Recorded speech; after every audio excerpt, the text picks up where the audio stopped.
Salut à tous et bienvenue dans ce nouvel épisode de Merton fait sa bulle. Alors vous vous dites, ouais il dit ça toutes les semaines. Bah oui, c'est parce qu'il y a un épisode toutes les semaines et que je suis un garçon poli. Alors du coup je dis bonjour, j'explique qu'il y a un nouvel épisode. Alors là par exemple c'est le 8e, ça commence à faire un peu beaucoup. Voilà, donc il y a de moins en moins de gens qui me suivent, mais tant pis pour eux, hein, s'ils décident d'aller faire autre chose parce qu'il fait beau et qu'ils préfèrent aller à la plage plutôt que regarder des belles vidéos, hein, bah tant pis pour eux. Et puis on va parler BD, voilà. Cette semaine, je vais vous parler de l'Encyclopédia Diabolica qui est sortie il y a quelques jours chez Ankama. Alors, Ankama, ils font quand même souvent des super bonnes BD. Et là, c'est un tome 2, mais c'est pas grave si vous n'avez pas vraiment lu le tome 1, en fait, c'est pas dramatique. Parce que le principe de cette BD, ce sont des toutes petites histoires. Alors, je sais pas si vous connaissez les yokai ou les mononoke. Ce sont des petits êtres merveilleux ou diaboliques, suivant s'ils sont gentils ou méchants, il y a un peu de tout, qui sont vraiment quelque chose de très fondamental dans la culture japonaise. Et donc le dessinateur et qui a fait le scénario, qui a tout fait en fait, qui s'appelle Christophe Kurita, il est franco-japonais. Et il s'est dit, tiens, ce serait une bonne idée si on utilisait ces petits êtres un peu merveilleux japonais et qu'on les intégrait dans le folklore français. Alors du coup, ça donne des super histoires au château de Versailles pendant la Révolution, au milieu d'une forêt, voilà, avec un yokai pyromane, parce qu'il va manger des arbres, parce qu'il fait plein de feu et tout, et voilà. Et c'est des petites histoires, c'est très très court à chaque fois, mais c'est très très sympa. Alors, c'est assez inégal quand même dans l'ensemble, mais la plupart sont quand même vraiment super, super sympas. Et on passe un vraiment très bon moment. Et le décalage entre le côté justement yokai et le côté, on est au milieu vraiment de la campagne française, dans quelque chose d'historique marqué, ça marche super bien et ça donne une super bonne BD.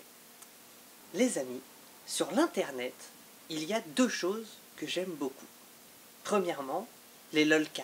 Vous savez, c'est ces petits chats tout mignons, et après il leur arrive des trucs bizarres, genre ils tombent dans les toilettes, ou alors ils regardent des choses et ils tombent et tout, et c'est rigolo, et on met des fous rires enregistrés. Ou le petit chat qui joue du piano, comme ça, parce qu'il est tout mignon. Ça, c'est la première chose que j'aime bien sur l'internet, comme toutes les mamies de 50 ans. La deuxième chose, comme tous les garçons de mon âge, j'aime bien les jolies filles avec des gros seins.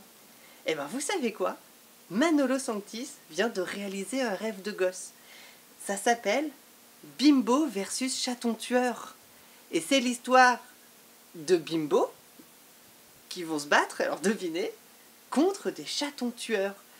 Ouais, c'est quand même un petit peu barré, hein.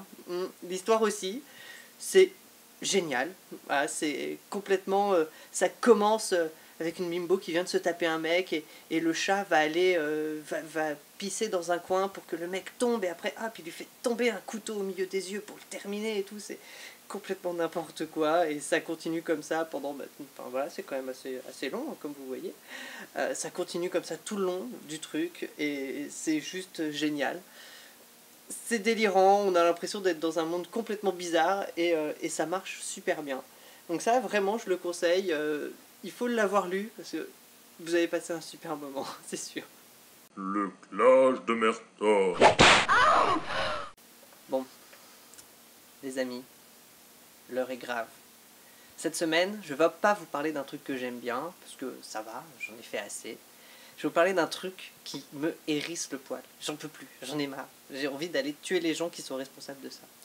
Mais alors je dis ça sur l'internet, mais du coup c'est pas vrai, hein. Je vais pas vraiment aller les tuer. Parce que si par hasard ils avaient un problème et tout, après j'irai en prison, vraiment c'est pas vrai, hein. Monsieur le policier, ne m'arrêtez pas. Voilà. Mais quand même ça m'énerve, attention, hein, c'est quand même un sujet sérieux.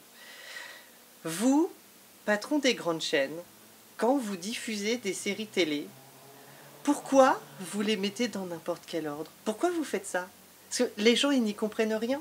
Parce que dans les séries américaines, ou même dans les autres, en fait, il y a une histoire qui se poursuit de saison en saison. Alors, je ne sais pas si vous aviez remarqué, parce qu'apparemment, vous regardez ça n'importe comment, mais il y a une histoire et on suit l'histoire des personnages, on s'attache, et ça fait qu'après, on continue de regarder la série.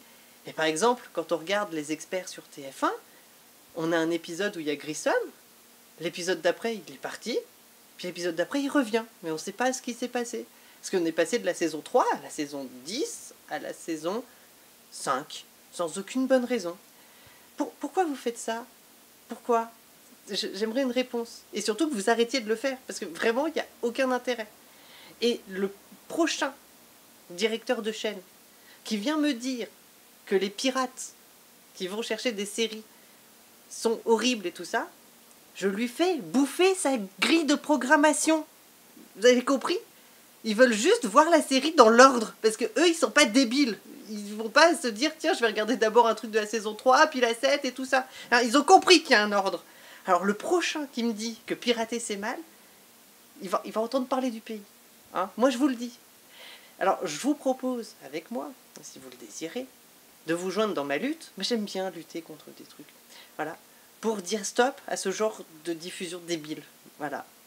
Merci de votre compréhension et à la semaine prochaine.